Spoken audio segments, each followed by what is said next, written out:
Doctor, you can start. It's live now. Yeah. Are we live now? Yes, Doctor. Yes. Okay. So, as we start this session on success strategies in ophthalmic private practice, uh, we have a host of speakers who are well versed with this topic, and I'm Dr. Saravanan, and I'll be moderating this session. And the first speaker is Dr. Senthil Tamilarasan. His topic is how to apply design thinking in ophthalmology practices. Dr. Senthil is from Pranav Eye Care from Chennai, and he also has a group called as Ophthal, which is primarily focused on how to improve the practice management for private practitioners. So I think he is the best person to actually do full justice to this talk. Is Dr. Senthil there with us? Yeah. Am I audible? Doctor, can we wait Yeah, for 2 minutes? No, Yeah. he's audible and is in actually. his video is Yeah. not. Can we wait for 2 minutes? Sharp 9, we can start the session, Doctor. I think it's 8:58 now, so we'll start off at 9 o'clock. Yeah, I think sure. Dr. Senthil's video has to come in. I'm not seeing his video. No. Doctor didn't upload it. I think he is going live. Okay. So, but even the live preview is not coming here. So Still not at shared, Doctor. That's why. Okay.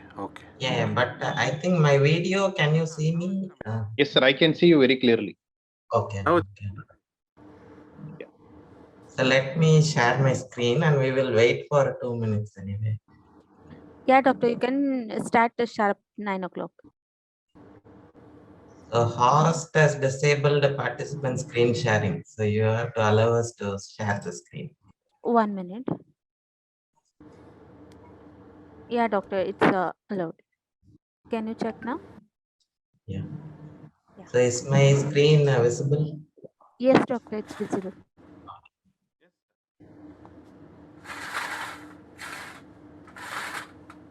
We started ahead of time. I think this is the first time we are starting before time.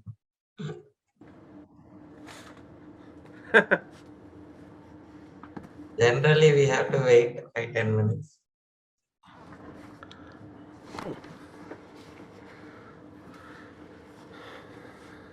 So I think our session is till 10:30, right? And we have 4 speakers. And maybe each of us can talk for 15-20 minutes, and then finally we can have a question answer session or a panel discussion.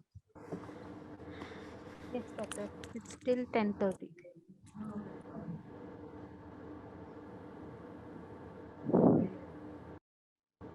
Doctor, you can start now. It's 9 o'clock. Yeah. So, Dr. Saravana, can we start? Yeah, we can start, sir. You want me to do the reintroduction again? No, it's fine. It's fine. It's okay. So we can save some time also. Yeah.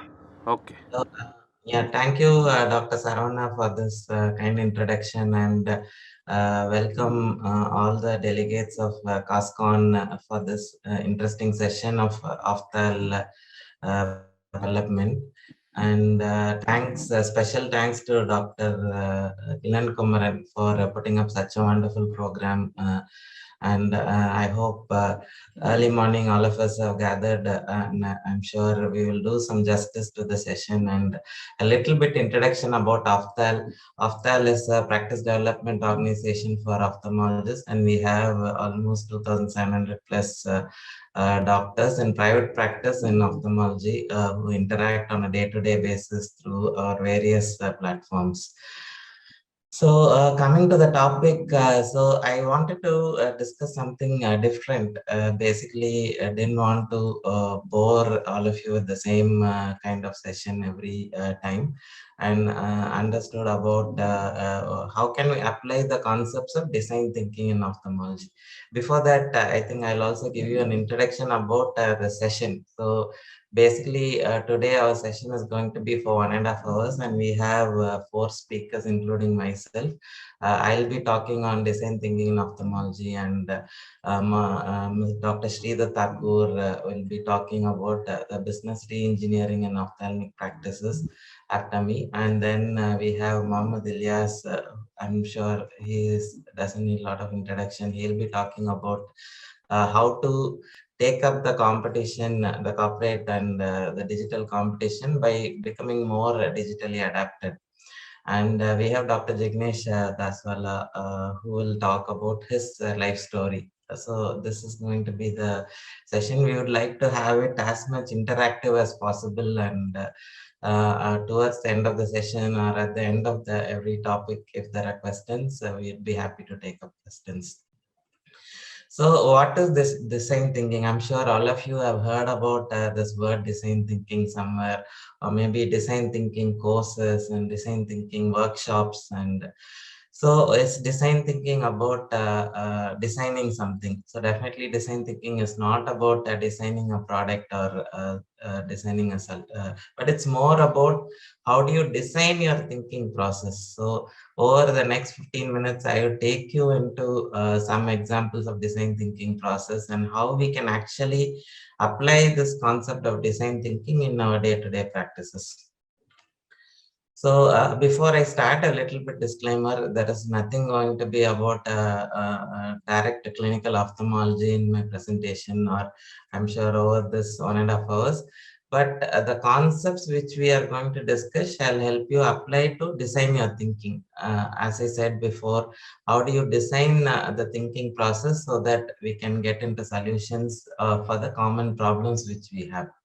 So basically, ophthalmologists today are challenged with a lot of challenges. So basically, right from the competition from the digital platforms to regulatory issues to manpower, and every day when you're in private practice, you have to face a lot of challenges. And how do we design solutions for those challenges? So that's what is going to be the concept. I'll take you into the basics of design thinking, and then maybe we should get into more understanding about that, learn more about it, and then start applying it in our practices. So the first question before we get into design thinking is about creativity. So why are only some people creative? Why do only some people find out creative solutions? Is creativity a skill which we can develop by practicing, or why are some people more creative than others? And so, but I'm definitely of the view that creativity is a skill which we can develop. But the next question is, people who think that they don't have creativity, also the second thing is they say, oh, I don't have too many ideas. So I think idea is something not the point where we should start, but we should find out problems. And there are n number of problems. I'm sure, just like what I had mentioned initially, we have lots of problems, and solution has to start from the problem. So if you should not start with an idea, you should start with what is the problem for which you are trying to create those ideas. So let's say, for example, let's take the common example of back pain. So because we as ophthalmologists have this problem of back pain, because we keep sitting on our chair, bending in our slit lamps, or even operating bending. So we have this, I think around 85 to 90% of the ophthalmologists have problems. So there are lots of problems like that for which we have to find out solutions. The another common problem which we face is how do we prevent staff from leaving our organizations? How do we make the staff more productive? So, or how do we, now we all have this problem of this digital competition from this healthcare aggregator. So how do we create solutions for these problems? So start with the problem and never start with the idea. So that's the first concept I wanted to write through. So what is this design thinking? I'll just explain this maybe towards the end of the presentation. I'm sure you will understand what is the point I'm trying to drive through. So design thinking is human-centric, systematic approach to problem solving. So there are 3-4 words here. Human-centric. It's not technology-centric, and you have to create a systematic approach. So the words human-centric and systematic are very important in this definition. And so the solution has to be also whether we have to, there are three main caveats in design thinking, whether this solution which we are trying is desirable by everybody, because there are lots of solutions which are desirable, but maybe for them we may not be able to provide solutions. So for example, everybody wants to get this river. In Chennai, we have this big river called Kuam, which has become a drainage now, or the Ganga has a lot of, though it's a holy river, but there is a lot of pollution in Ganga. So everybody desires for a solution, but the solution is it economically feasible, or is it feasible technologically to create a solution for that? And the third point about design thinking is whether we have the viability, is it economically feasible? So these are the three main things which you have to focus when you are creating a solution for an issue, whether it's desirable, feasible, and viable. So as we try to create solution, so the solutions will pass through 4 phases. The first thing is to identify the problems, and then you have to create the ideas for those problems, and then develop the ideas, and then you try to implement it. So these are the 4 phases through which each of the problem has to undergo, so that it develops a complete solution. For example, let's say the problem of healthcare aggregators. So we have understood there is a problem which is there, and how are we as individual ophthalmologists going to create ideas to solve that problem? And then once the idea is there, how do we develop a prototype for that and then implement it into a large scale? So this is how the thought process has to go. But generally what happens is many times we just have an idea and then we start implementing it.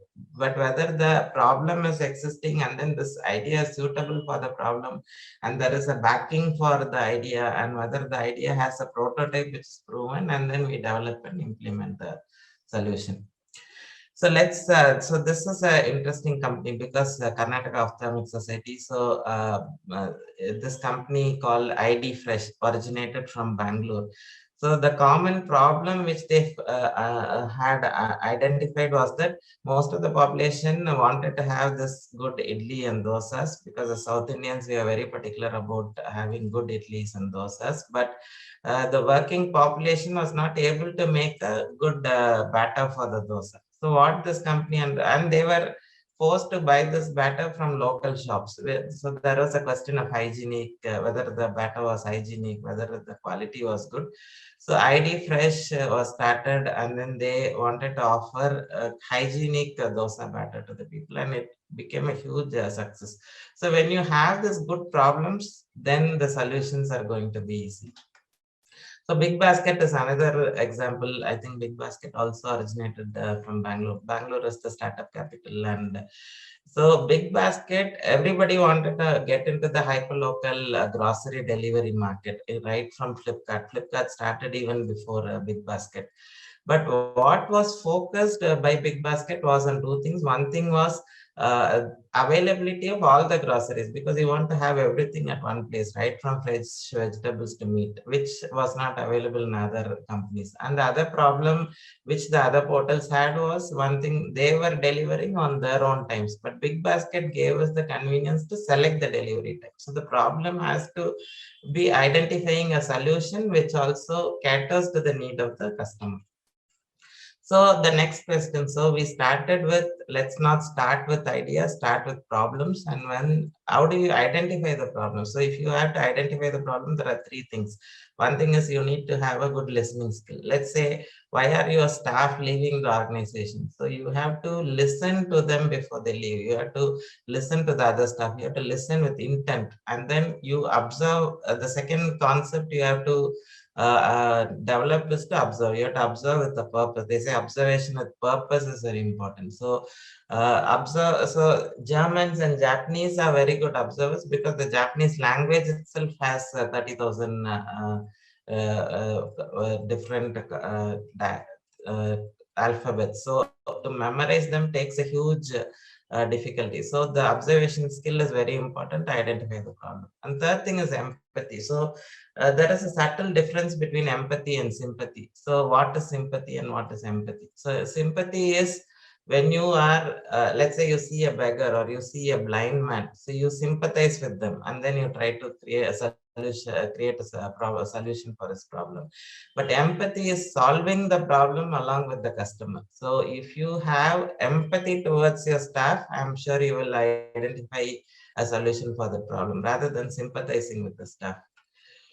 So let's take example from the corporate. What is the difference between empathy and sympathy? So empathy, there are two products which came from the same company, Tata Motors. So one thing was the Tata ACE, which was a vehicle developed for the smaller volume delivery, up to 1.5 ton delivery. So the same team empathized with the customer to develop this Tata ACE vehicle, which become a huge success now with companies like Big Basket and everybody coming in. So Tata Ace has become a very big success.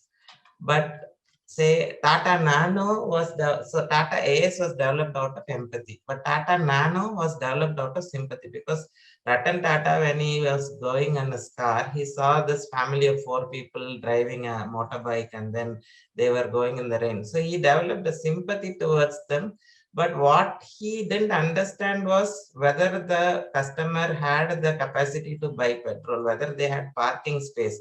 So a product or a solution which you develop out of sympathy might not do well. But on the other hand, a product or a solution which you develop out of empathy will do well. So let's take example of back pain. So we as ophthalmologists empathize because being an ophthalmologist, we know what is this back pain and how do we get it and what is the reason. So if a solution comes due to this, then you are empathizing with the customer. I hope I draw the difference between empathy and sympathy. So this product called OmniGlow, which was innovated by an ophthalmologist, was born out of empathy because he understood that Dr. Jagdeep Kakadia was the person who created this product, and he understood that most of the Indian microscope market in Indian ophthalmology is the lower segment, less than 8 lakh, 9 lakh was the microscope which most of the Indian ophthalmologists could afford.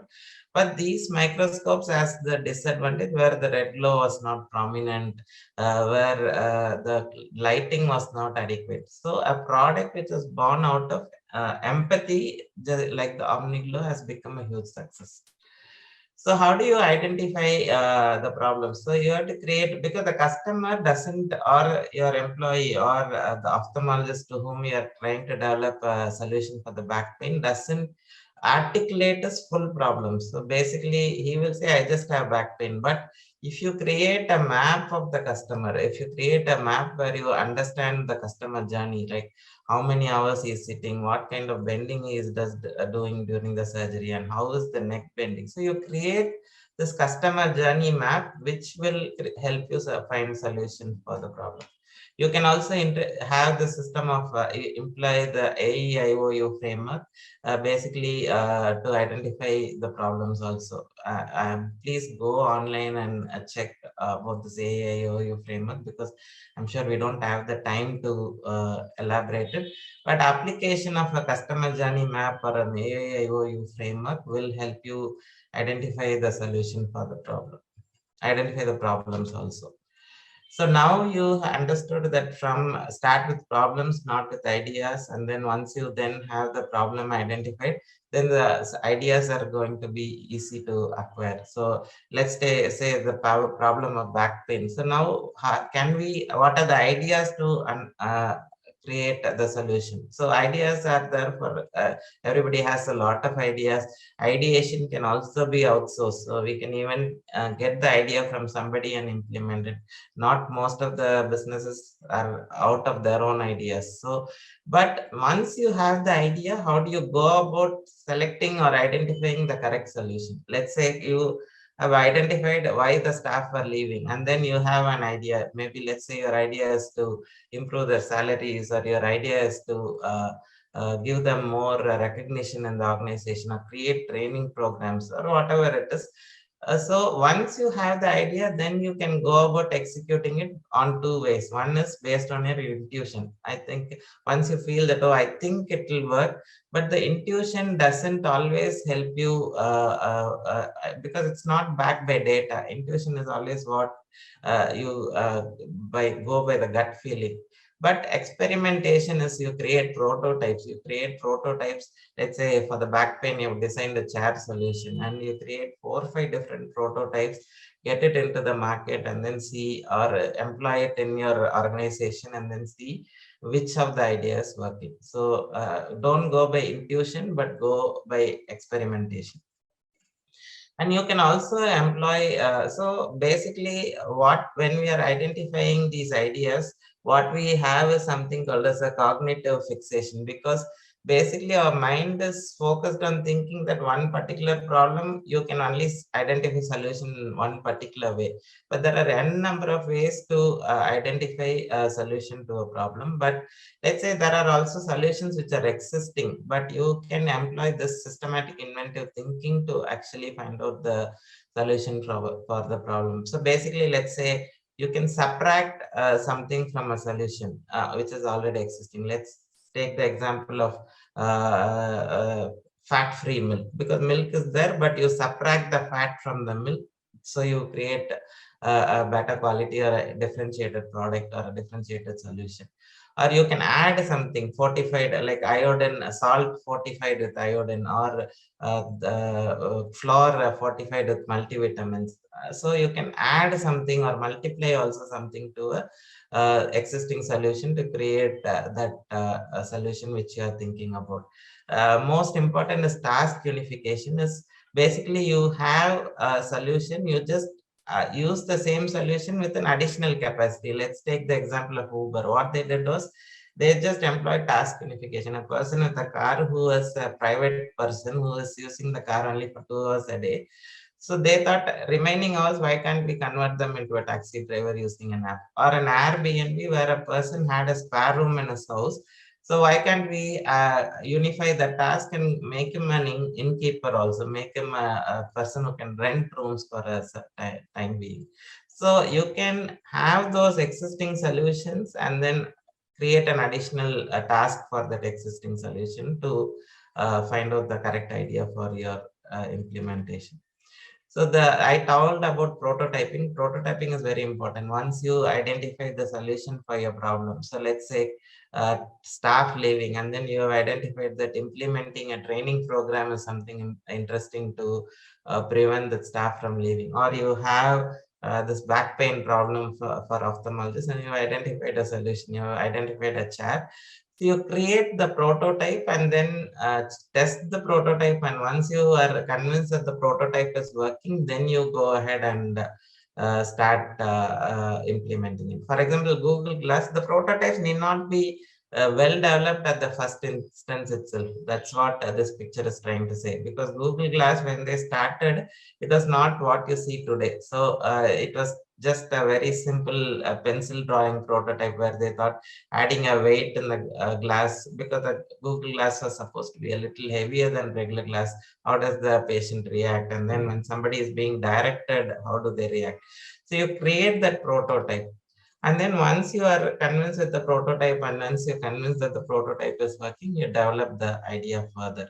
And final stage is once you're convinced and you've developed it, and then then the final stage is implementation of the solution for the problem. I think I'm almost on time. So now let's get back to the initial thought. So the design thinking is a human-centric approach, systematic approach for problem solving. And so how do you solve those problems is going through these 4 phases. So identify the problem and then create the ideas, and then you develop those ideas by having good prototypes, and then go ahead and implement it. So right, so for every problem, and I think in our practice or in our life, I'm sure we can identify good solutions if we go through these four phases. Because basically what we do is we just get into the ideation phase and then we start implementing solutions, which is not a correct way to do that.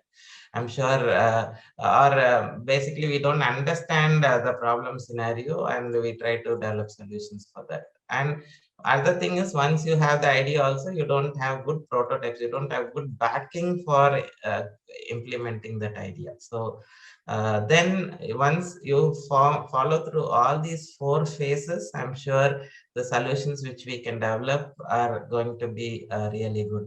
So my basic idea is not to make you all into designing products, but just to understand and apply these concepts of design thinking in our day-to-day practice. Basically, even Harvard has employed this kind of a concept to improve their curriculum, improve the student curriculum. So this design thinking is something which we can apply on every aspect of our life, even if you have a personal problem. So just employ this concept, and when you go through these phases, I'm sure the solutions which we develop are going to be really interesting and really useful for the society also. So for example, for the back pain problem, maybe this kind of a chair with the support of arms and then a back support can be the solution. So I'm sure you can identify solutions. We can also identify solutions for the common problems which we face. Let's say the problem of aggregators, or problem of patients, over demanding patients, or patients who are Googling and coming into our clinics. The problem of medical legal litigations which we face in our day-to-day practices, or the problem of maybe a problem we face from competition, maybe from the corporates, maybe from the charitable organization. So I think every ophthalmologist, if we get into the concept of design thinking, definitely the solutions which we are going to develop and implement are going to be phenomenal and impactful. So these are my contact details, and thanks Coscon for giving the opportunity, and thanks Dr. Saravana for this kind introduction. And maybe if you have some questions, 1 or 2, I think I can take. And Dr. Sridhar, are you inside? Are you here? I think Ilyas, do you have a question? It was very interesting for me to a lot of inputs from your side and making it, simplifying it basically. Yeah. So I think Dr. Sridhar has not yet joined. So maybe Ilyas, you can start your topic. And then, so a little bit of introduction about Ilyas. Ilyas has already spoken in Coscon, and he's a good friend, more than an associate. And Ilyas is a healthcare branding evangelist and marketing specialist and digital marketing specialist.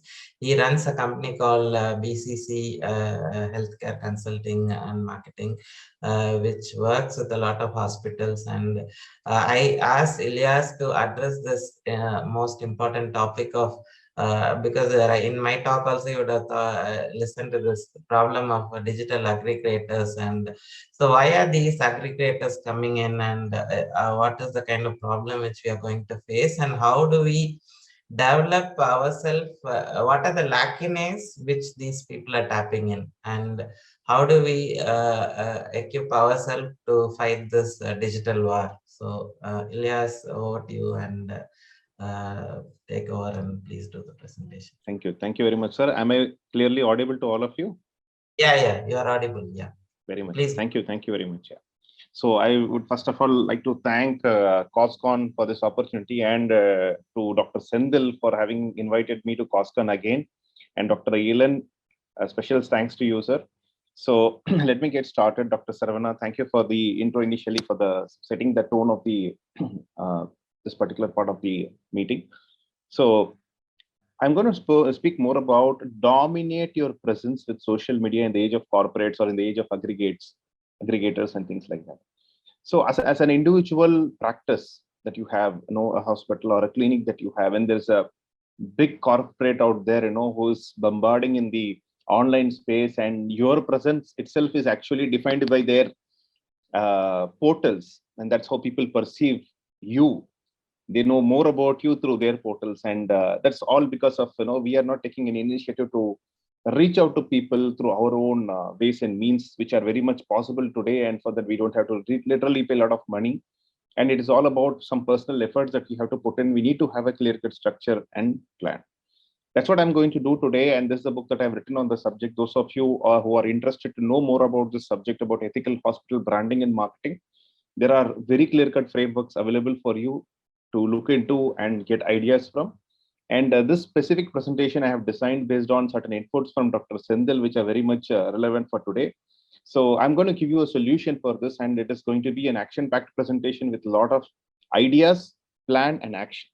And I'm going to go a little fast in this, or maybe go very specific on the outline, because it's a 2-hour presentation which I want to cut it to just for 20 minutes. So I'll go little on it, and if there are questions, I will definitely I will answer your questions during the Q&A session. First, this is the statistics which came in 2018, which said, why people are using social media. There are umpteen number of reasons given, and the very important ones for our presentation now are, to share my opinion. If people are using any product or service, or if they have a thought to share, they share their opinion. For that, 30% of people are using social media to research or find products to buy or services to buy, which is 29%, to stay up to date with the news and current events, which could be about products and services, which could be about the real-time happenings. And the same statistics which was taken in 2021 had a similar type of percentages, basically, which means that a lot of people who are in social media are not only there to get themselves entertained or for other reasons, but the very important reason they are also here is also to learn and educate themselves and then take some decisive action based on that. And nearly 500 million people have joined social media only during these COVID times. So which means the digital traction is increasing day by day. And you see nearly 3 billion people in Facebook. YouTube is nearly 2.21 billion, 29 billion. Instagram is 1.38 and LinkedIn is 756 million registered users they have. So that says, basically who is where and what we need to be doing about it. First is, social media is like an ocean again. I just tell this as an example whenever I start my presentation, digital marketing or social media. It's like an ocean. There are people, who get into the act of doing a lot of social media works, and then they get drowned because they overdo a lot of things and then they get drowned. But there are those who know what precisely they need to do. They just only do those things and they get what they want. So that's what we are all going to look at now. Over the years of experience that I've got, and, with several interactions and discussions I have had with fellow doctors like you and a lot of hospitals, eye hospitals. So I understand basically what needs to be precisely done. If you do this much, it is enough. You will get results. And over and above that is left to you. If you have more resources, you can always deploy your resources to get more out of the social media. But I'm going to give you a simple, lean, clear-cut structure that can help you to do a lot of things. First, before you want to get started, there are 4 golden rules that you should know. First thing is, you should start with one. There are a lot of people who want to start with all the social medias together, and then they put all their efforts everywhere. Then after 1 or 2 years, they will say, sir, I have put a lot of efforts everywhere and I'm very much active in all these mediums, but I don't get results. So what happens is that you dissipate your efforts and you're focused everywhere, and there is no one single focus, and you don't really measure the results. Because of which, whether it's your manpower cost or your cost that you spend on promoting your communication, everything goes waste because you are not able to measure clearly. So if you are starting with one social media initially, that will give you a lot of time to focus on that one thing and develop and understand your ROI, the return on investment. Number 2, a lot of people start with social media just like that. They don't have a clear-cut strategy or a plan. They don't know what to do simply because others are there in the social media. I'm also there in social media. I'm also posting random content. That does not really help. So you need to have a clear-cut strategy as to what you're going to be doing in social media. So I'm going to have a clear-cut structure, calendar. Week 1, I'm going to do this. Week 2, I'm going to do this. Week 3, I'm going to do this. So what is that? We'll see in detail. 4th is experimentation. There is no clear-cut route to success. What happens in social media happens through experimentation. You test your posts, you test your content in social media over a period of time, say 10 days, 15 days, 1 month, 2 months, and then with your better understanding, whatever can go and reach more people. So once you start experimenting this, then you know basically out of the 10 posts that you have done, one has got a better reach, one has got lesser reach, one has got no reach. Then you know the one which has got more reach, you focus on developing more such posts, and that is your route to success. So that is a way how no one can fool you and say that you have to develop a lot of things, and there is nobody who can confuse you also. So if you know what is really performing through the analytics that comes in, you are very much on track. The fourth is secret sauce, which means the secret of your success. The moment you start following the first, second, and the third method, you will be able to know basically what is the success formula. What is it that is working for your practice more particularly, instead of looking out for evidences outside. Because I see a lot of doctors doing this, somebody has done this post, somebody has done that post, their competition is doing this. They're always in the outside. They're not trying to look at what is inside or what is happening within their organization pertaining to social media analytics. If we can really follow what is happening inside well within our own framework of social media, we will be very easily guided. Okay. But the problem is you don't have time. And by the time you finish your practice and you get into social media, you're completely drowned, right? So we will try to find out what we can do about it. There are three different types of social media users, as we call it. First are the people who are content consumers. So a lot of people, the first category, they fall under. So they'll try to see what is happening in the outside, and then they start consuming a lot of content, and they torture their mind and burden themselves way too much. Number two is content creators. Content creators are people who create content, who could be an organization or an individual, or basically, people who are creating a lot of content. And these are also called influencers in some other terms. The third type of third category are the brands or the businesses, the hospitals, the clinics or the institutions basically who are creating content. Okay, so what is the idea of this content consumer is they want to get some content which will be helpful for them. Content creators create content so that they can make revenue out of it or generate business opportunities. Brands are there clear cut to do business, okay, through the advertising mechanisms which are available or through the outreach mechanisms which are available. And because of these three types of people, the biggest gainer that we have is the platform. So what is it that I am recommending you all to take up this as a very serious thing? A fine combination of being a content creator and a brand really works well. Today, if you have to take one line from this entire presentation, education is equal to conversion. You focus on education, conversion happens. You don't have to ask for conversion. You don't have to ask for appointments. That happens if you can really clearly educate people who have questions. People today are ready customers. At any given point in time, there are people who know they want to do LASIK surgery. You don't have to sell LASIK today. They are convinced. They are only looking out for who is the best guy that I can go for. Today, if you want, there are people who want to get operated for cataract, but they're only looking out, hunting for options, basically. So if you are there to really educate them very clearly, the conversion happens very easily. So I'm going to give you some three case studies, basically from three different specialties, and the third one being eye, and the first one from dental, and the second one from cancer onco.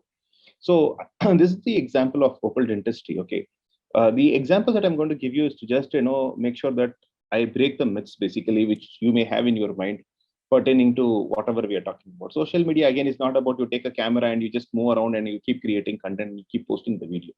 There are other noble ways of handling this particular thing, and if you can really do it the way how we can see traction, and if you can measure traction, then it is really going to be helpful.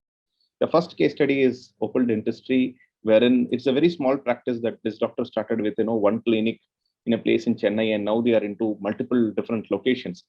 And it all happened when one day he got one of the patients, basically, who was supposed to get into contesting for some Miss India World contest kind of a thing, and he was like giving any other patient who would be like treating, he would be like was treating her basically. On it so happened that that girl happened to be Anu Kirti was 2018, and she won the Miss India World 2018 award. The moment she won it, and she gave a press release. In that press release, one or two lines about this particular organization was included, where she was thanking the doctor for getting the smile designing done, and this also was registered in the Instagram. That one single testimonial that came out Because why I'm telling you this is there are a lot of good testimonies we may have, which may not have, which we might have not bothered to really capture it and document it. This one testimonial changed the game. Right after you have a series of page 3 and TV crowd and a lot of these people coming in, and the center got busy, and then the center started growing, and the center has now got a very specific focus with a lot of TV celebrities. These are very popular Tamil celebrities, basically, in Vijay TV and so on.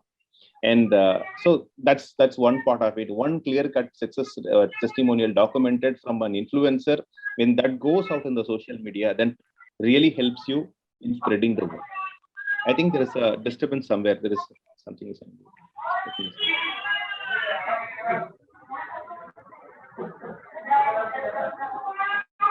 Jyotikam, can you mute the other person? I think. Yeah. Thank you very much. The second case study is of Thangam Cancer Center, which was launched by Mr. Chandrasekhar, Chairman Tata Group. Basically, this is in a tier 3 location in a place called Namakkal. When we launched this, there was only one thing that, there are a lot of things that he appreciated. There was one thing which really captured his attention.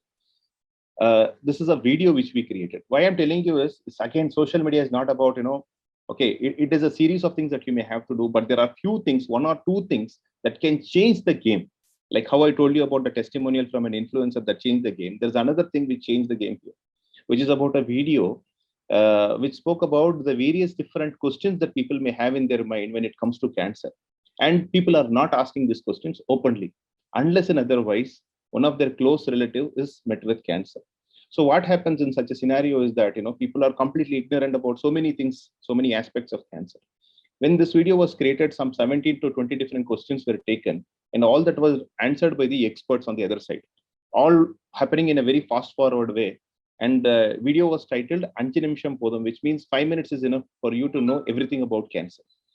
This one video reached, say, nearly a lot of people in Facebook. It has reached 1.5 million people, which really has set the tone for the brand. People who come from far off, near that particular area, they come looking out for this. They have seen this video, and then they get to know about the center more, because the video is shot in such a way that the infra and everything is shown in a very beautiful way, but not done in a way of commercial promotion, but very, very much weaved into the content.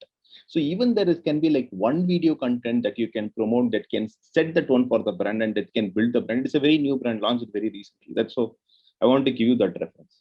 There's another video which was created by the same organization, because a lot of you have, or some of you may have robotic surgery that you're providing, and you may have invested in huge infra and things like that. And your center may be in tier 3 or tier 4 locations, or even tier 2 locations, or even tier 1. But most of you would think that I have so much of facility with me, but nobody knows it. Why? Because you didn't have really showcased it well. Even in your website, the content would have been not presented well. So this particular thing of a video getting created wherein you explain about the process, not again sell your infra, but you talk about the subject, create more of an education content, and then when you weave it and then it goes out, then that creates a very, very serious impact, and that helps you in the personal branding plus the organizational brand. This was one such video that Dr. Saravanan spoke about. He's a lung cancer specialist, wherein he spoke about the robotic cancer surgery as the next advancement, and a lot of things revolving around it, which had a very good traction for him to increase his brand reach, personal and as well as the organization. The third case study is being very, very responsive to the situation. What is this responding to the situation? This is a case study of Amrit Hospital. It's the eye hospital. So this is a campaign which was done on black fungus. This was a time when black fungus topic, mucosis, was very, very hot, and a lot of people are talking about it. Media was talking about it, and everybody was like very much looking to know some helpful, useful tips. This is from this is called a thematic stuff, or this is a very season on-demand stuff. So when people are talking about a topic, they want to know more about the topic from the doctor that they know, or from the person who's a specialist in that particular region. So there is no geographical boundary as such, even for such content, but still working within certain geographical boundaries on some very important topics which people are now panicking about. And if your content can become a real helpful stuff to them, then that can really create marriage. This actually we did it in 3 different languages. These are like defining contents. I'm just giving you the examples of defining content. Even if you don't have time to do a lot of content altogether, but if you can be like very specifically focused on few pieces of content that can set the tone. So it was done in 3 different languages, since its audiences are from Tamil, Hindi, and English crowd. So it was done in 3 languages. And even the same content was also used in YouTube, which actually directly resulted in the OP count even during COVID. So there is a direct correlation. But what has to happen first is education. So we have a lot of evidences of how things happen and how things are taken up basically. So how much time do I have, sir? 2 to 3 more minutes? No, you can talk for another 10 minutes. Yeah. Okay, so now it is 9:41. I'll talk till 9:50. 9:55 Yeah. also. Yeah, thank you very much. So there are many benefits that we have when we try to take this approach of combining a personal brand with the organizational brand. So what are these benefits? First, the personal branding happens. See, it's all about visibility that builds credibility. If a person is out there, you may be a you may be a doctor who was into practice for several long years, but unless you come out on the social media and you talk about the subject, still there is a distance that people feel. If you are so experienced and if people already know you, and if you come on the social media, your traction builds very fast, because I've seen this with so many doctors who are very good, and the moment they come in, there's a much closer rapport that gets built, because even during your consultation time, you really can't give that much time explaining about everything, about the integrities of the subject. You may have to give very overviews of what needs to be done.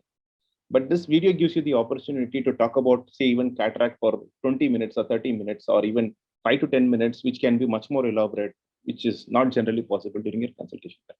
This directly results in increasing your OP. We have enough and more evidence on that. Then you can go for the treatment-based approach. So you don't talk generally about things, you talk about very specific things that can result in treatment conversions for you. And also that is helpful to people. Number 4, niche specialization. You may be specialized in something, but you actually don't get traction for it. There was one doctor who was specialized in oculoplasty, but she was getting more of cataract patients. She didn't know what to do, simply because there was not enough and more content that she was focusing on, and people accepted her by looking at the doctor tag, the ophthalmologist tag, and that was a normal or the organic demand that happened, which was cataract, but her focus was something else. So if your niche specialization is something else, then that needs to have a clear-cut attention. And the visibility brings in more opportunity. It can open up training. You can even become influencer for bigger movements. You can create new products with collaboration when you start interacting with people. And of course, when you do all these things, Google or Facebook also pays you money for it, but that may not be your objective. But once you start doing it, you build your practice and a lot of other. The second part is the plan. So you need to know basically what's the plan, what kind of content should I be creating. First and the foremost, and the very important thing is that you should focus on creating content which is your favorite and niche. What do I mean by this? When you have a practice, your general OP that you get is the bread and butter that only takes care of your expenses. But if you really have to expand and grow and take care of your infra and a lot of other areas, you focus on the treatments which are revenue building treatments. And of course, there are a lot of people who are interested and who are wanting to avail such treatments. But for them, you have to make your treatment showcase available to them. Number 3 is the niche, wherein you do some very complicated cases, and people, when they know that you have operated on so and so person for cataract with so many complications, and if that becomes a case study that goes out in a press release, and if people know you for that, then for smaller cases they can come blindly and say that when he can do that, what about this?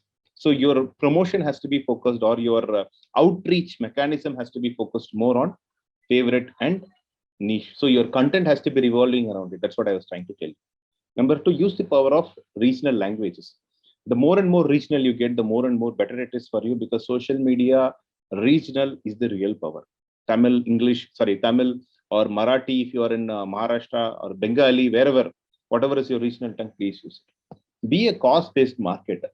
So you should align yourself with a cause basically. So I want to really fight against cataract. I want to fight against this particular eye disorder. This is what I am really meant to be doing, and this is why I took up this practice. This is why I took up this channel. When that ownership, vision, clarity is there, that needs to be reflected in the social media through your content. When today, finding people with right alignment in their thinking and the clear-cut value system is the most scarce commodity basically. So the moment they find your causes are very clear and your value system is intact, that you can very clearly reflect through the social activation, then I think you will not battle with their minds, with the quotations and other things. You will win their hearts with the cause. Fourth is addressing audience in that mindset. There may be certain areas that you are focusing on, but you see today, even for smaller things, there are smaller videos created. So there are a lot of people who ask me on what topic should I create. So you don't get lost. You focus on the areas of your specialization and then start creating videos, which are like even smaller questions that people ask you every day in your practice. You go to the practice. I asked one doctor who's very, very famous online, and he has actually got a single center, but his YouTube video reach are, is the largest in the country, and they happen to be in Tamil Nadu, in one remote corner of Tamil Nadu, in Tier 4 location. I asked him, what do you do, sir? Then he told me one simple thing. Sir, what I do is, whenever I get into the practice, I just listen to my patients. When the patients come to me with some problem, and the problem I see there's a pattern, 2-3 people having the same problem, I go and create a video out of it. Number 2, I use medical terms today, even in my video. I asked him, sir, will people not, have objections, or will people understand it? He was telling me on the other side, like today people are doing a lot of research on Google. They know there are medical terms. They want to know more about the medical terms in the regional language, and that's where I help them, and that's where I am a success. So simple things that can really create a very big traction. There are actually, I have created a blueprints and plans based on it, which may take a lot of time. As I told you, it's a 22-hour presentation, which I'm cutting to 20 minutes. So which I may be able to share it little later as to what you can do with your social media post, what kind of content you may create, what kind of calendar you may be able to bring it about. But it is all based on the kind of practice. You may be individual practitioner, you may have a clinic, you may have a single specialty eye hospital, or a central, or you may have a multi-specialty hospital with major revenue from Opthal, or a multi-specialty where eye is also an important specialty. So it could be like various different versions, and for each one, the content composition or the content weightage will have to vary. Okay, even for medical tourism, if you're looking at, there has to be a way how the content weightage can vary. The simple and the easiest way today, people, especially doctors, are getting a lot of mileage today is by riding on the established platforms. It's a very nice strategy actually. Instead of you building a lot of things from yourself from scratch, and then trying to build your social media and do all those things. There are a few smart doctors that I know. What they do is they go and leverage on the platform which is already built, which has already got more traction, more followers, and more subscribers. Basically, they go there and put their video there in those spaces. Basically, when the content goes out in this high volume channels, immediately people notice you, and lot of traction from that channel starts following you individually through your respective channels. These are the examples of some doctors who tried using common platforms where general public is coming, and then they start talking about the very specific health issues, and then people start following them, and it is like an overnight success that is very much possible today organically, which was never there earlier. Third is action. Plan and know what we do for getting it into action. First, we need to know the realizing before getting into action. First, you need to know which medium you want to take first. I know you would be very busy and you really can't spend a lot of time. So you need to be very specific about which is the one platform or two platforms that you're going to be going with. Then there are tools available like Canva, which can help you design your Facebook post without much of a cost. Yes, there are some smaller packages available that you can take. Even they give a free version for 30 days. So you can even design the entire 1 month post for 30 days and keep that circulating for the entire month. And then there are a lot of free editing softwares available for video editing also, or you can also even use YouTube video editing software for getting a good traction. Scheduling. So if supposing you don't have time, you can even create a content for a month, and you can schedule that content in Facebook, and the Facebook will post it on respective dates, and you don't have to do anything. So one Sunday evening, you can sit for 2 to 3 hours, create the content, schedule it. Every week the content gets posted, and you don't really have to worry. So there are also tools available for it if you want to do content scheduling on multiple different social media platforms, so that you can look at. For this, you need to have a calendar in place, like which is the month, what is the specialty of the month, Do my objectives align for that particular month? Is it closer to my core specialty? If that is the case, then for January you have National Glaucoma Awareness Month, and what type of content will really create an impact? Because everyone else is also going to be creating content. So how is it going to be very regional, local, and like very conversational? And then you can go to doing content research on Google, which can you can go to Google News and find out what people are talking about on that specific specialty, and what is more trending now. So more trending subjects you can take, more questions from Google you can take, and then you can go for more suggestions about the videos which have reached really high level, like which have got more than so many million views, which people would have seen over and over again. What has really created success? These are the patterns that can help you decide on what kind of content that you may be able to create. And then there are tools available like Persumo that can give you more insights. And then once you have a calendar format, like you can even have an Excel sheet wherein you can put on what date, what content has to be released. If you are doing it, or you can even give it to your people around you for getting it done. So how are you going to execute it? You can either do it yourself, or you can train a member in your organization, you can hire a freelancer to do the specific jobs, or hire an agency, or employee execution can be done by your in-house resource, and the consultation can come from an expert agency, whatever. Fourth, and the most important thing is you need to be like always on the lookout for analytics and ROI, return on investment. So once you test your content, you will know, as I told you before, 10 posts that you post, and then in the analytics report, you can know how much of that content has got a very good reach. And then you can know that basically when you are posting content like an image, what kind of images have more traction. And when you do live, which is actually like a golden opportunity given by Facebook, when you do a post, you get lesser views.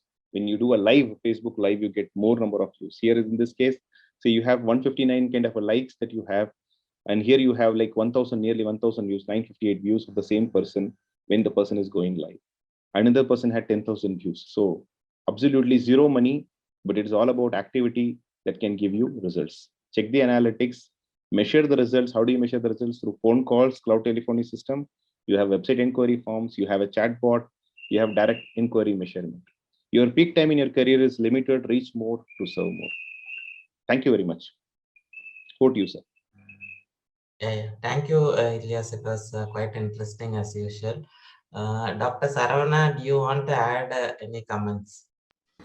Yeah, thank you, Dr. Mr. Elias. It was a wonderful presentation. I had a query.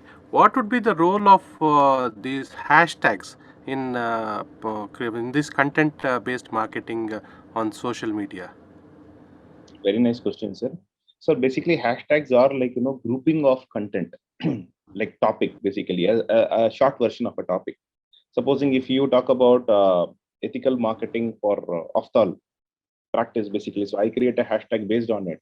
So anyone in the world who is talking about the subject will be using the same hashtag, which means if people are interested to know or follow such hashtags, they will click on the hashtag. They can find content around the world talking about the same subject. In that way, the content grouping happens effectively.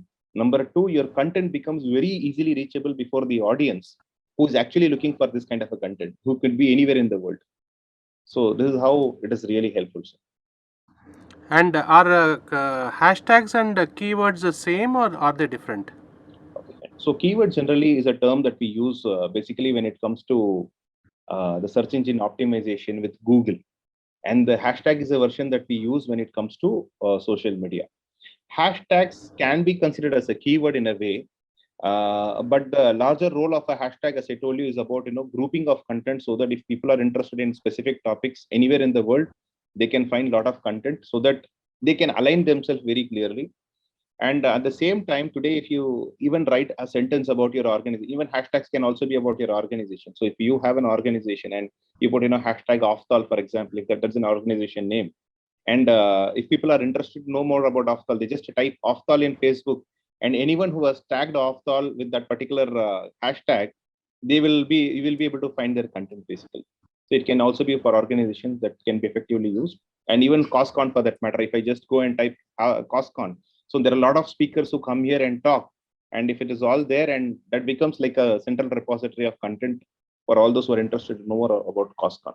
When it comes to keywords in social media, even generic content that you write, which is as a description basically, that can even be recalled for keyword kind of a content by Google. Even you write something about like COSCON today on the subject called success strategies.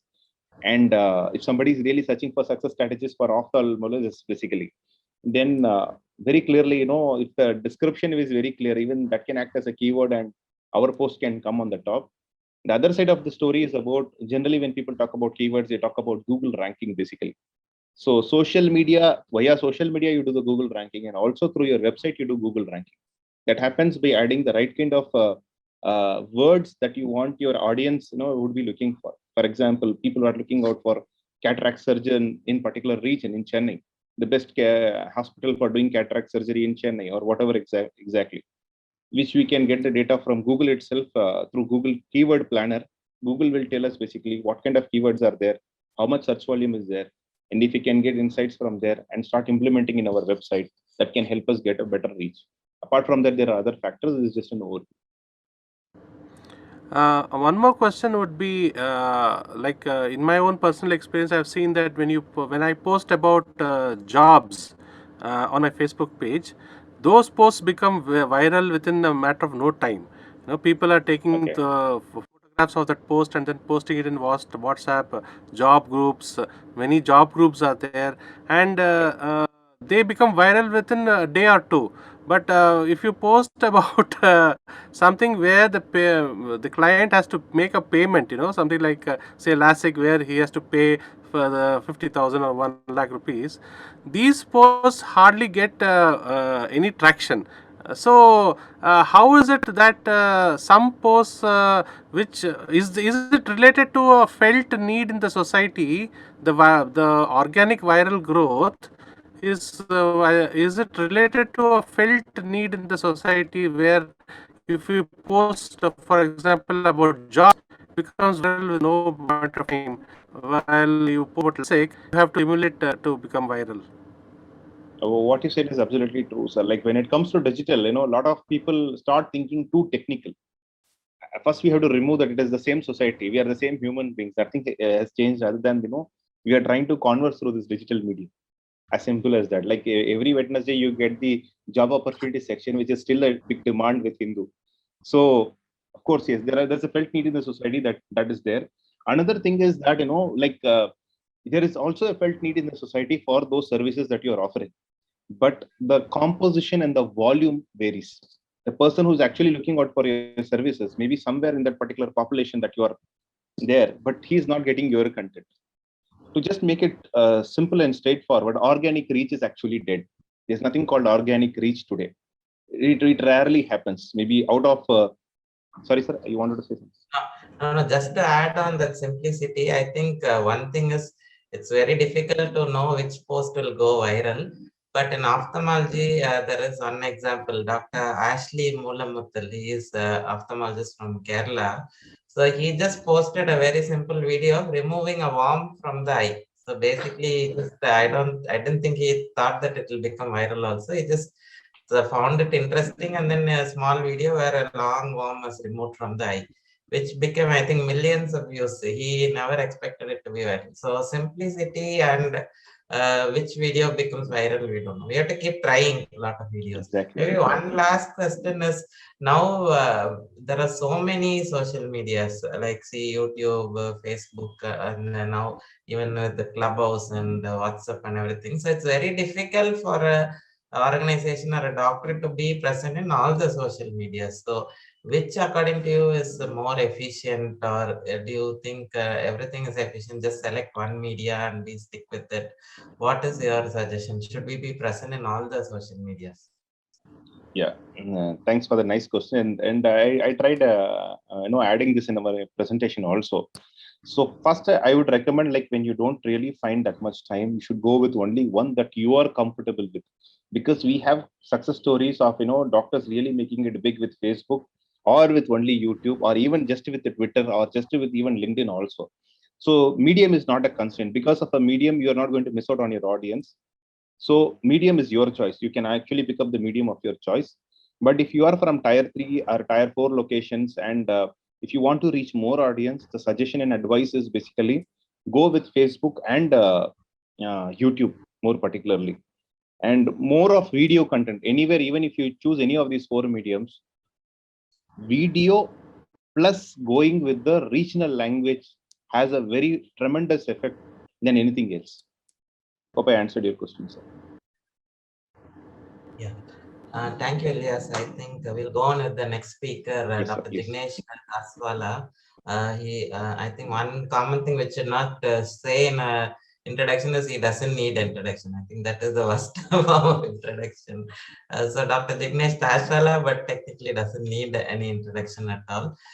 He is the president of the Maharashtra Ophthalmic Society also now, and very enterprising.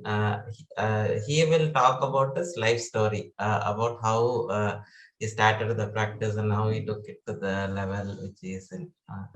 I request Jyoti to play the video of Dr. Jignesh Kaswala. Yes, Dr. S. Can you play it with the audio? We are not able to hear the audio. Hi, this is Dr. Jignesh Saswala, President of the Maharashtra Ophthalmological Society. I thank Dr. Ellen Kumaran, Scientific Committee Convener of COSCON 2021, for inviting me for a talk. As I was having personal commitments on the 11th and 12th, I requested him to give me other days. So he said, why don't you record it and send it? So my due apologies for not attending the online live COSCON 2021. I am going to share, my topic is my life journey, an inspiration to the young ophthalmologists. Give me a moment, I'll share the PPT. So instead of starting from day one, I would like to just highlight certain points, because the time given is, I think, 12 minutes. So during my school days, we used to have only a dress which had to be worn over a period of 3 years. They need to be altered multiple times to fit, and a pair of shoes to be used till you outgrow the size. Also, we used to have a meal a day. That has to happen very frequently due to severe financial constraints. The tuition fees were paid because salary was less, so they used to withdraw money from his share of provident fund and pay all the tuition fees. My first year of MBBS in 1977, BG Medical College, Pune. My father, who was the sole bread earner, was in a hepatic coma, where the chances of survival were just 0.1%, that is negligible. And the doctors taking care had given up. We had called all our relatives for the final rites, and somehow when we took a second opinion, magic happened. He revived totally and he came out of the hepatic coma.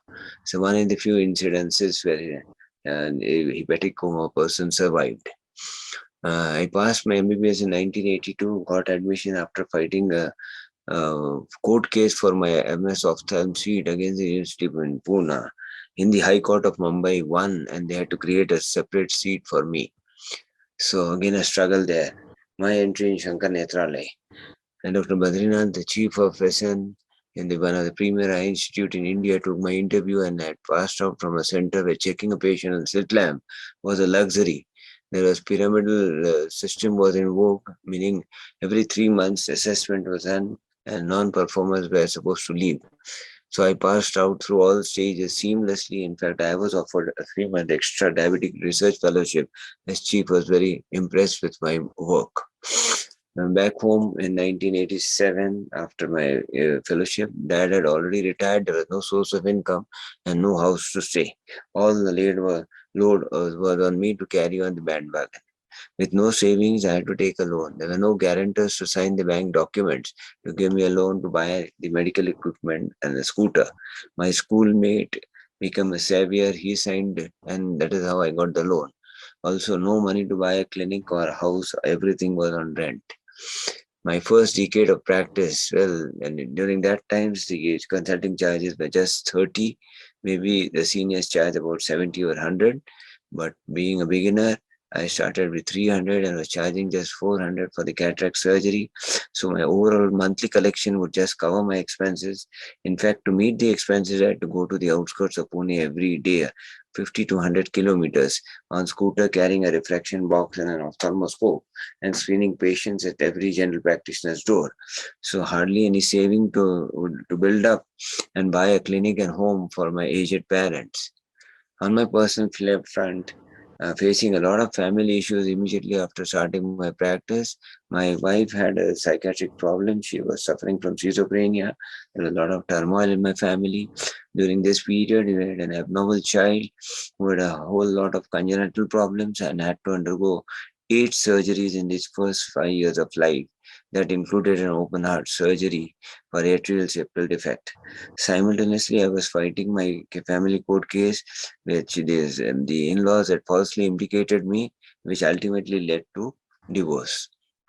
On my personal front, after my second marriage, which also landed into a lot of marital problems, as she had severe bipolar depression, soon leading to separation. During this period, my father fell down and was bedridden for 5 years and ultimately had an untimely demise. My brother, who came to stay with me due to his family discord and went into depression as he had huge financial losses in his business and exhausted all my dad's retirement corpus. On my financially, I was heavily drained, repaying loans for my clinic, my residence, medical and surgical equipment which I had taken, also court expenses, lawyers' fees, alimony to the tune of 20,000 per month, retrospective from 2004, almost 17 years. So almost paying about 50 lakhs of rupees. Medical expenses for my ailing father, mother, brother, and my child. A lot of mental agony of managing single-handedly my own family members with psychiatric problems, my critically ill and bedridden aged parents, and facing family and criminal court cases, and also managing home and my clinic, and with no godfather to help. My brother created a lot of family discord, so much so I had to admit him in a mental care, healthcare hospital multiple times. Ultimately, lost him in 2015. My mother also fell ill, had morbid obesity, and developed hypertension and diabetes, and was bedridden for 7 years, and lost her in July 2020. My only child is now with me. Seeing all this, he also ended up with depression, is undergoing psychiatric counseling and treatment. Due to his physical and mental problems, he was not doing well in academics, was pursuing law, but could not pass in spite of multiple attempts.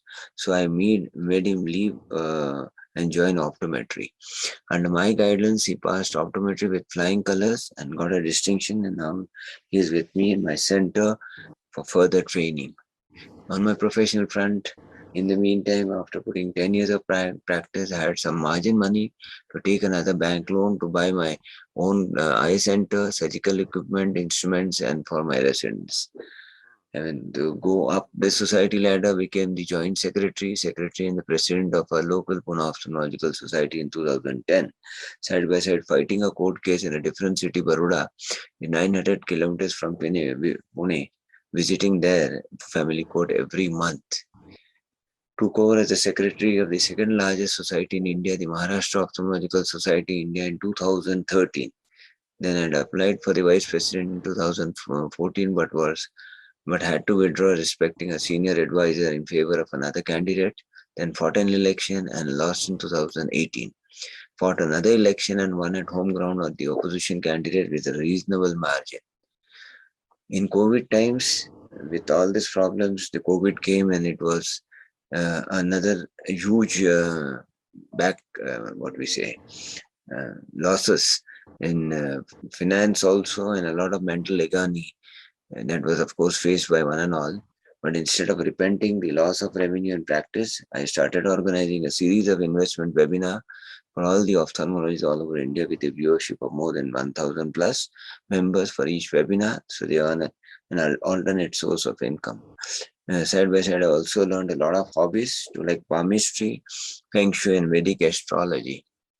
Present times, as I took over the president on the 30th of October 2021, came up with a lot of novel ideas, started working 2 months prior to taking over the baton of presidentship, formed 21 committees, and with the theme of overall wellness of MOS members beyond ophthalmology. No precedent in the history of MOS has formed so many committees till now. I'm now working on a day-to-day basis to see that all committees function optimally, and has already taken a Zoom meet with 36 district presidents and secretaries to be inclusive. Now, all the 21 MOS committees have an agenda behind, where we have the mentor-mentee committee, where we try to have the Guru Shishya Parampara revived, one Guru, one Chela. Then we have the personality development and public speaking and the peripheries and the remote districts of Maharashtra. There is a lot of issues. There is the loss of confidence where they're given mic on the stage and not able to talk the way it should be. So this committee has been formed for that. Leadership Development Committee. I have myself undergone the Leadership Development Program, the brainchild of Dr. Natarajan way back in 2013. So I thought, why not our MOS members benefit? And so we had this committee, and chairing is Dr. Natarajan. Diabetic retinopathy screening and awareness due to COVID. All the pre-diabetics are becoming diabetic, and the overt are becoming out of control. So again, this for in all the 36 districts. Young ophthalmologists have their own problems. So to solve that, we have come up with the Young Ophthalmologists Committee. Women, as you know, have dual balance to maintain the clinic and the domestic front. So headed by Dr. Karobi Lahiri, the ever charming past president of the Bombay Ophthalmic Association, chairing it, and I'm sure that she is going to do justice to that. Academic committee here, I'm planning to have a preferred preferred practice patterns in ophthalmology, so that acts as a gold standard to follow for our members, which can help them in the private practice too. Then yoga and meditation, as you know, if the mind, body, and soul work fine, there is optimal outcome. So we have a yoga guru who has 45 years of experience. We already had 12 sessions on that.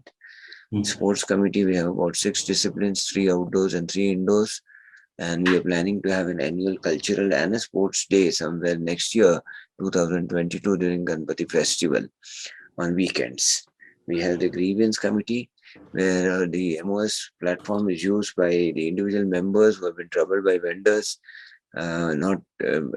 solving their issues regarding the medical and surgical instruments.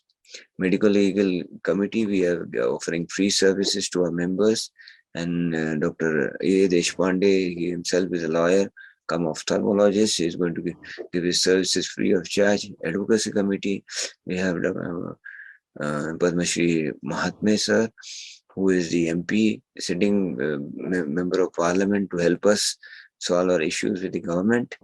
Membership drive committee, my plan and my dream is to make it the largest society in India. At the moment, the membership is around 2,800. We plan to double it. There are various new novel ideas which have come up, and we'll see to it that we achieve the target. Then we have the research e-library, e-journal club. We have already started functioning. We have already had a program. We have come up with a novel idea of a podcast where they had an interview with Dr. Gullapalli Rao sir, and that is going to be released soon. The quiz committee, round the year quiz and lots of prizes. So be more curious. It will be open not only to the MOS members but outside also. The only criteria, they should become MOS members. That is one way of increasing the membership drive. Financial literacy committee, I've seen a lot of our doctors are not aware about how to go about the investment that they have and the funds that we have, how to put to good use. And we have in our own fraternity a lot of financial wizards who are going to take lectures throughout the year. 12 lecture series on finance is what I plan. Public awareness committee, as you know, doctors are at the receiving end, not only in Maharashtra but all over India. And the bad image which has been created, we are trying to come out with how to have a positive image in media and all digital platforms and the social media. Not only that, the public awareness for diabetes, public awareness for eye donation, and glaucoma is also on the anvil. We're going to have TV shows where a panel of doctors are going to go and create public awareness. Fundraising committee, of course, with having so many committees, we definitely require funds. Dr. Lahane sir, Ragini madam, and lots of other stalwarts are there to help me garner funds. Professional indemnity committee, here we have the group indemnity insurance, which is much less than any of the insurance company, and the premium is so less and the coverage is very good. For 25 lakhs I think it is just 1600 rupees, and for 1 crore it is around 6000, so it is quite less and your coverage is very good. And you have of course the backing of our medical legal consultant Dr. A. Deshpande to help you out in such matters. I'm also planning to send about 4 MOS members for international observership ranging from 3 to 6 weeks. We are working on that. That will be an added boon for the member, individual member, when he comes as he has an NRI tag or a foreign return doctor. That definitely earns brownie points for the members.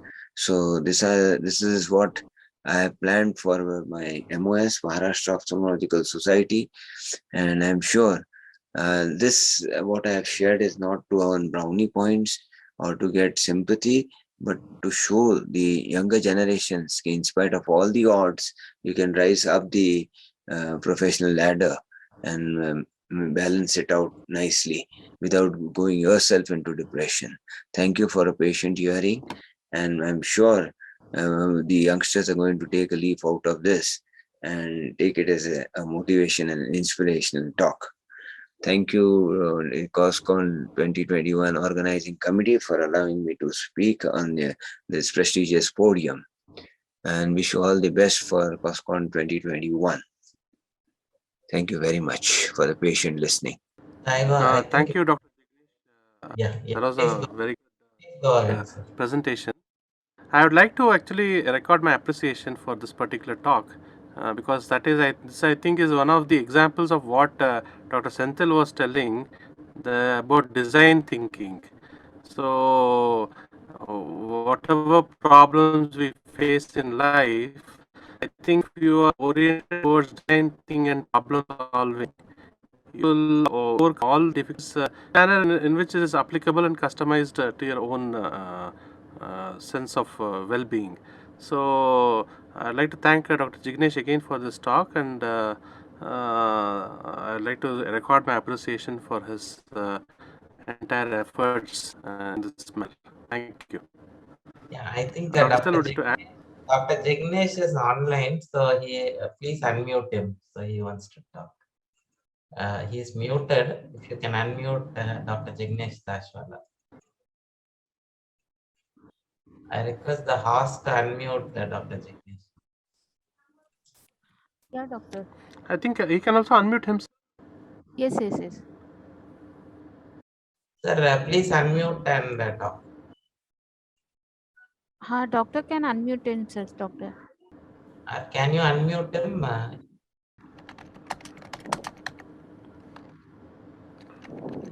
He says he's not able to unmute himself.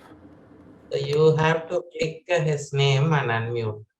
The host has to click the name and unmute. Just right click on his name, select his name and right click.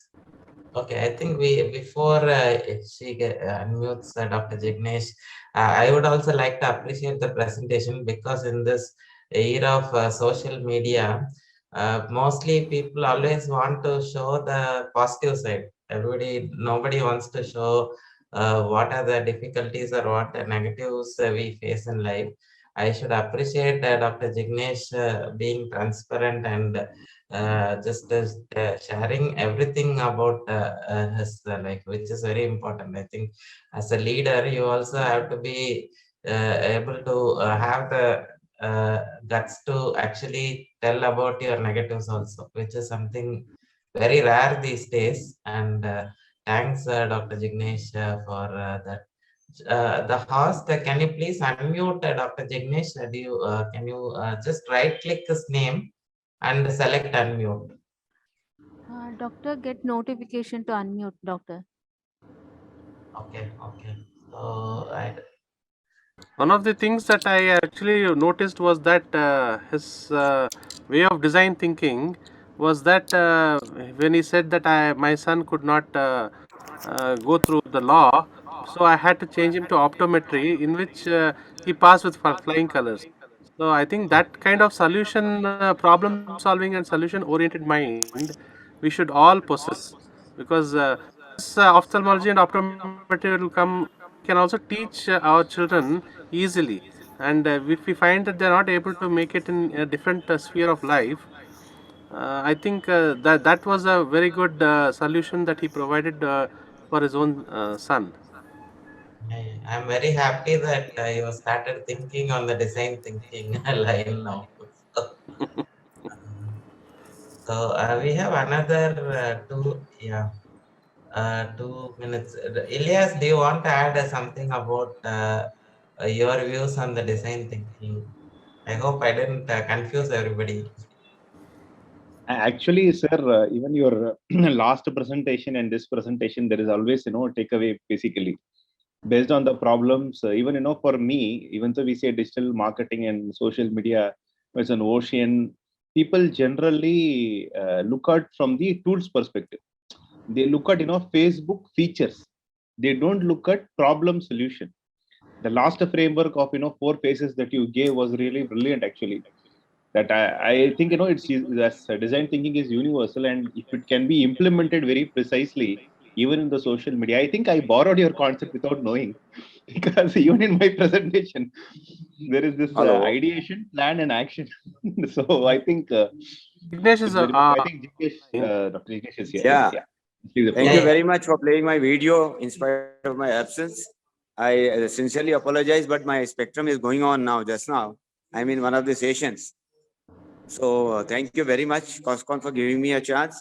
And I hope this is going to motivate a lot of people, especially the youngsters, to learn from this.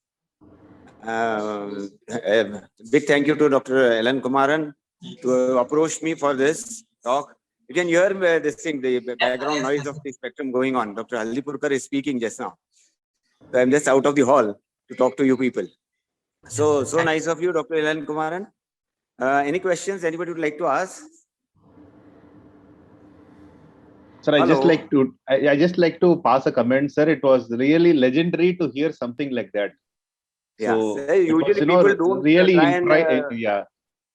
they don't It try was, and share the negative things about themselves. I feel they should be an eye opener for people, especially the youngsters. You have to fight out all this, yeah.